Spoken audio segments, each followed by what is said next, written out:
Yo guys, welcome back to a brand new video. Now today I'm going to be talking about why I don't like safe spaces. Now before anybody freaks out, just hear me out. No, you want people to be openly mocked and criticized in public. You don't want people to be themselves. You hate the fact you like when people can themselves in a safe environment. You just want people to be miserable for the rest of my ass last Saturday and it's your fault. No, that's not the case here. In fact, I think the concept of safe spaces are actually a good thing, but they always snowball and turn out to be the exact opposite of what they're intended to be. Now, before I get into why I don't like safe spaces, let me describe what a safe space exactly is, because some people still don't exactly know. So by definition, the term safe space refers to places intended to be free of bias, conflict, criticism, or potentially threatening actions, ideas, or conversations. Now, all of that sounds great except for the part where it says criticism isn't allowed. So safe spaces are where people go when they feel like they're not really accepted in society, so they go to these places where they can comfortably share their experiences given whatever group of people they might be associated with. And as these communities start off with a small group of people, maybe in the couple hundreds, possibly thousands, everything stays relatively civil until the community grows to such a large amount that all the wrong people start joining. Now, safe spaces are generally created on pretty much every major social media platform, but the two platforms that nest safe spaces the most is Discord and Reddit, the two most toxic platforms I have ever been on.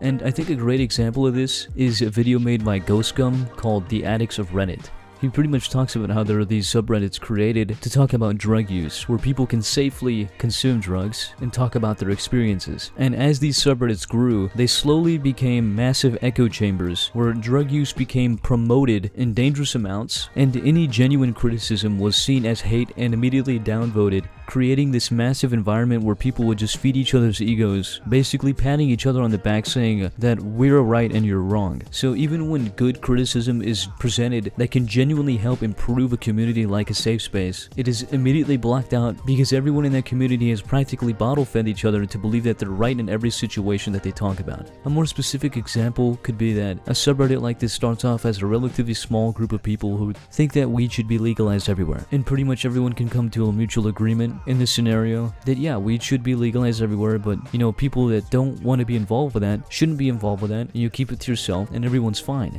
But as the community begins to grow, like-minded people join this community and start to spoon-feed each other that they're absolutely right in every scenario. And since criticism isn't allowed in some of these communities, it completely takes away the opportunity for discussion, and it ends up creating this massive rift between these people and people who don't have the same ideas as they do. I think another great example of a safe space would be the subreddit r/anti-work.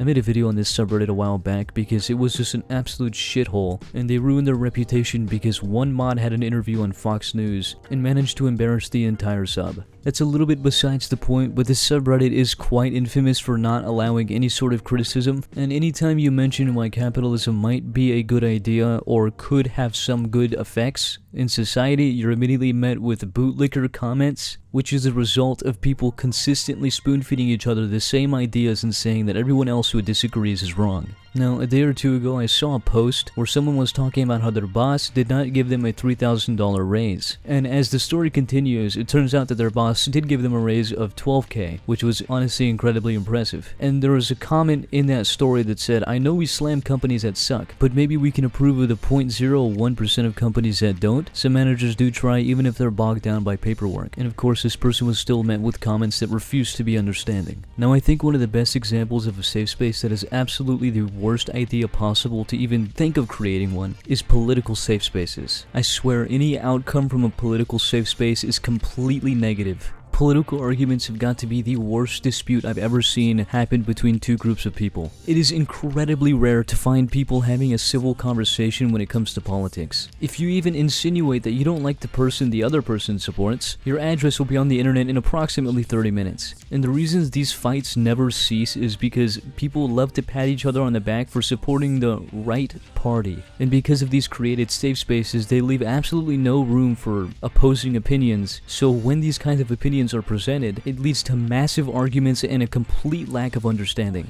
And that's what safe spaces fail to recognize, is that there's always two sides or two pages in a book. No. Two sides of a coin? There's different opinions, okay? I'm sure you can understand that. But because there's so many people supporting each other with the same ideology, they've convinced themselves that whatever they support or what they believe is absolutely right, and anything opposing that is completely wrong and immoral. And this goes for safe spaces in general, but it leads to arguments where nobody learns anything and information goes in through one ear and out the other. If safe spaces were to simply allow criticism, then the idea of one playing out would be honestly really cool. But it's the internet after all, and people don't like to be disagreed with or proven wrong. Now, don't confuse me saying criticism as in a way of masking hate, because there is a very, very big difference between those two. Because I know some people like to try and invade these safe spaces and just straight up say that everything they're doing is wrong and stupid and dumb, which is not the case. People that do stuff like this give reason for the close-mindedness of others, and are also part of the reason why people just refuse to understand anyone else. So I'm talking about genuine criticism, things that could help improve a community or a safe space or anything like that in general. But at the end of the day, it still doesn't always change the outcome, because there's still people out there who just love to hear how right they are and nothing will change their mind. And those are the types of people that eventually take over and influence other safe spaces.